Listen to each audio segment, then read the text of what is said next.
Talking Russia, rubles, and recession here on Midpoint. Welcome back. I'm Rick Blackwell, in for Ed Berliner. Kind enough to stay with us through the break is Steve Beaman, an economist and chairman of the Society to Advance Financial Education. Steve, Russian economy dealing with the cost of war in Ukraine. This really, to me, could go one of two ways with Vladimir Putin. He could try to find a peaceful end to the conflict, save lives and money, or really he could just side with those hardliners, ratchet up the hostilities and the military action to end the war quickly, at least in his own estimation. What do you think of that premise?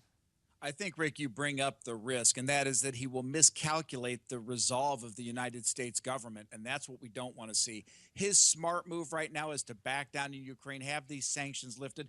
You know, I was looking at it yesterday, actually. If you look at where the sanctions fall, 14 of them are on defense contractors, 6 are on banks, 4 are on energy companies, including transference of technology that they need to build their shale oil deposits.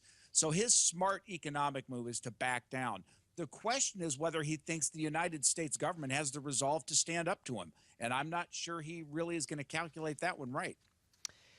Tell me about the sanctions and how they're playing right now in Russia. Are the people starting to side against Vladimir Putin? Is there any sort of talk right now about questioning his leadership abilities? I actually think it's quite the opposite. If you look at the effect of the sanctions on the Russian economy, he's been successful in navigating this to be an anti-Western campaign. If you look at some of the Russian manufacturing companies, for example, they have United States flags as doormats. And I think you're seeing, per his own commentary, a resurgence of a Cold War mindset there, a real expansion of the Russian military expenditures. And so the citizens are being fed a constant line of this is an American problem, not a Russian problem. The Ukrainian prime minister announced today, actually, that Russia will cease to be a Ukrainian trade partner in the near future. Is this realistic given Ukrainians' dependency on Russian energy supplies? I don't think it is. I think you've got some saber rattling on both sides right now with somebody. It's a little bit going back to the old Cuban Missile thing. You want the other guy to blink.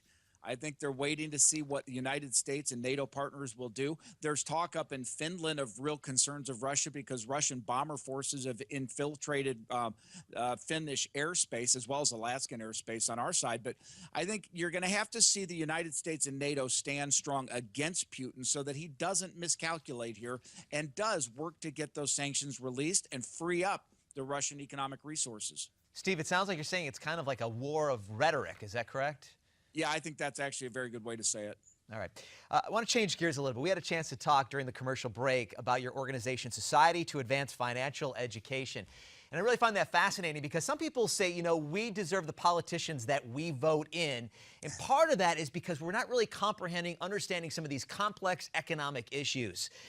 Talk about your organization a little bit and how it's important that people really get versed in some of these difficult and sometimes hard to understand economic issues.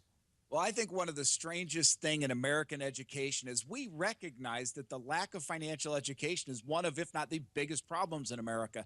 But in high school, graduate schools, colleges, we teach an academic financial and economic understanding, not the practical real world stuff. We don't teach people how stocks and bonds work, how advisors work, how life insurance plays into their plan. We don't get to people, especially young people, and talk about the importance of savings. So the society was built to empower people with the knowledge they need to thrive and prosper in what is really a fast-changing global economy. So what can you do, Steve? Is it just a matter of getting inside our schools and start teaching a better economic program inside our schools?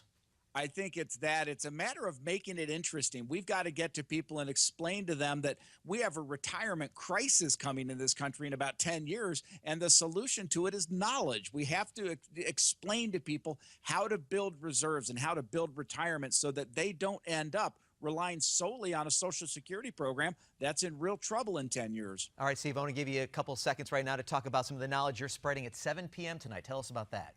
Well, that's very kind of you. At 7 p.m. streamed live at safefinancial.org, excuse me.